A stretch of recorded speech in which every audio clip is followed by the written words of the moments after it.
Alors, bonjour à tous mes chers amis de la classe. Ben voilà, vous avez ici une équation de x moins 3 égale 7. Il est question de la résoudre en utilisant la manipulation algébrique. Et comme nous l'avons vu, je rappelle que une bande de couleur verte représente x. Une bande de couleur rouge représente moins x. Un jeton de couleur rouge représente moins 1, alors que ici, un jeton blanc représente une unité, donc 1. Étant donné que nous voulons résoudre l'équation 2x moins 3 égale 7, 2x moins 3 égale 7, alors 2x, ça signifie deux bandes vertes, comme ceci.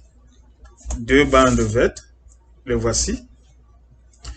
2x moins 3, ça suppose 3 jetons de couleur rouge.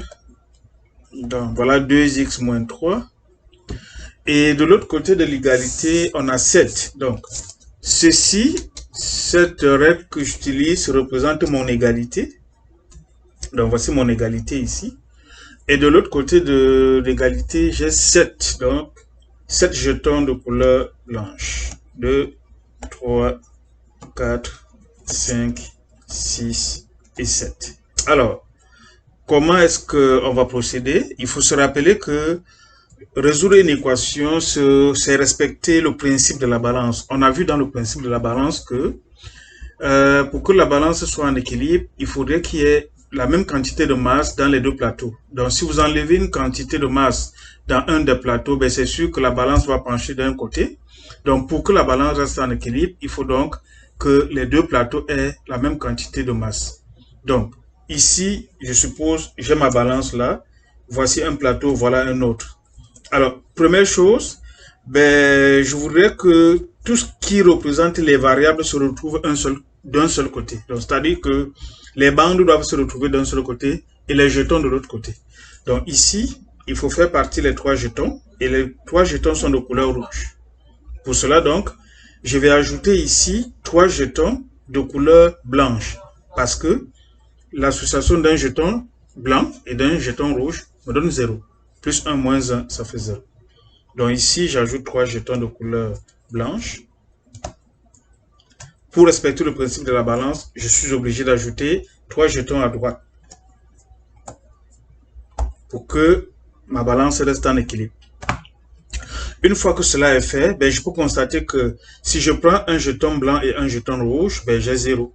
Donc, je vais enlever donc toutes les associations qui me donnent 0. 0 et 0 ici.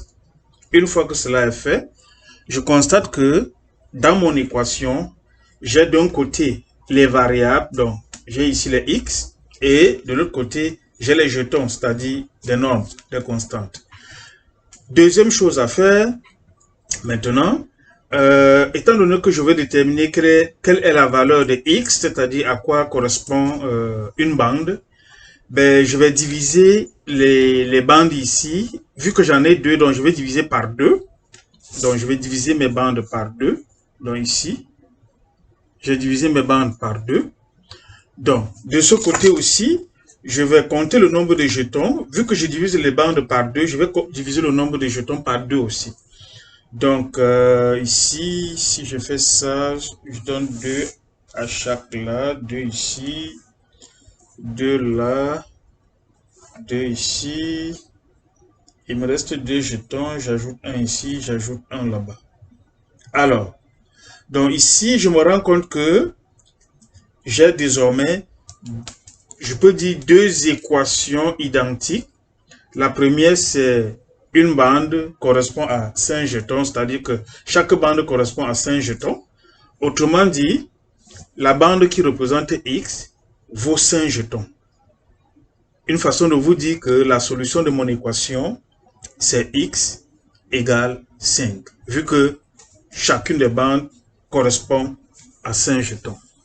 Donc, je vous invite à pratiquer ça à la maison. Vous pouvez utiliser du papier recyclable Donc, vous pouvez utiliser ça et puis vous allez mettre des couleurs un peu comme dans le matériel que nous avons. Si vous le faites, ben, sachez que pendant l'évaluation qui s'en vient là, vous serez très à l'aise. Ben, pour cela, je vous souhaite bon travail et à très bientôt.